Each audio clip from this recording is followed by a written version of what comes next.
இந்த பல்ல அவனை நிறைய வாட்டி பிறந்து வந்திருக்கான் வெவ்வேறு பேர்களோடனா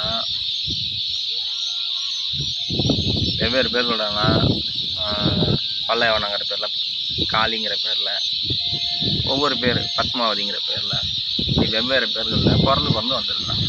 ஆனால் பிறந்து வந்த ஒவ்வொரு தடவையும் ஒருத்தங்க கூட மட்டும் குடும்பம் நடத்தணும்ல, ஒருத்தங்க கூட குடும்பம் நடத்தினதே கிடையாது. நிறைய பேர் கூட உடலுறவு வச்சுக்கிற வேண்டியது, நிறைய பேர் கூட உடலுறவு வச்சுக்கிட்டு நிறைய நோய் நொடியெல்லாம் பரப்பி விட வேண்டியது. அப்படி தான் வந்துட்டு நிறைய இடங்களில் நோய் நொடியெல்லாம் பரவ ஆரம்பிச்சு.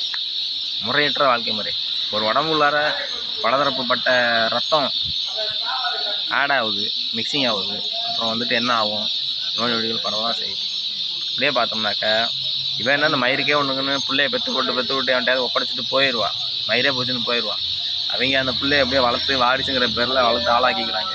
இவன் ஊர் மெஞ்சிக்கிட்டு இன்னொரு இடத்துல பிறந்து வந்துக்கிட்டு இப்படியே போயிட்டே தெரியுவா. இதான் அவளுக்கு பொழப்பு.